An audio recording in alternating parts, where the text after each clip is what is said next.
Ano po, Psalms 134 verse 1 to 3. Sabi po dito ng Panginoon, lumapit kay Yahweh at kayo magpuri, mga naglilingkod sa templo kong gabi. Sa loob ng templo, siya'y dalanginan, taas kamay na si Yahweh pupurihan.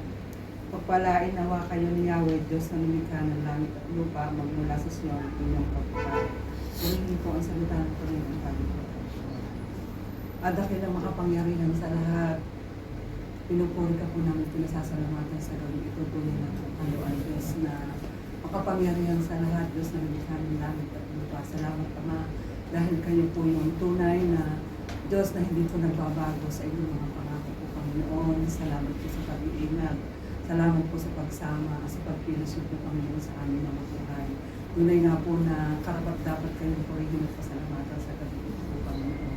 At sa mga oras na ito po, Panginoon, una po, Panginoon, humingi po kami ng kapatawaran, nagpapakumbaba po kami kung ano man po yung nagawa namin, na hindi po nakalugod sa isang linggo ng aming mga pagkatrabaho. Kayo nga po ang patuloy na maglinis po, Panginoon, sa aming mga nagawa na hindi po nakalugod sa inyo po, Panginoon.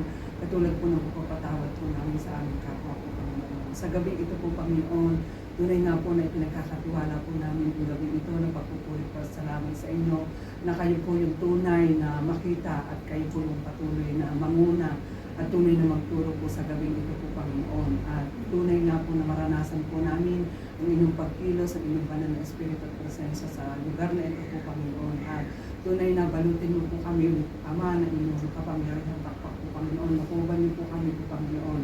At dalangin po namin, Ama, na kayo po yung tunay na maitaas madakila sa gabi ito po, Panginoon, sa lahat po ng gagawin po, Panginoon namin. Ay tunay na kayo po yung magbigay ng karunungan po, Panginoon, sa bawat isa. Sa paghahandog po ng awit po, Panginoon, ay tunay nga po na kayo ang maalayan. Tunay na mabango sa iyo, may alay po sa inyo po, Panginoon. Ganun po sa pagbibigay, sa maghahandog po ng mensahe po, Panginoon.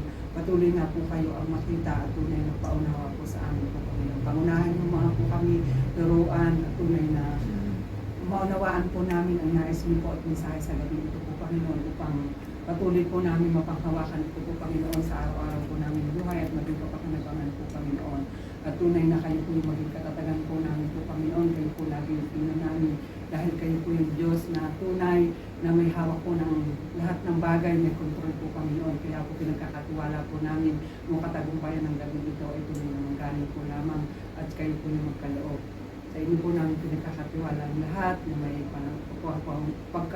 pagpapakumbaba, pananalig, pagsamba po, Panginoon, at pagdakila sa inyong pangalan. Amen.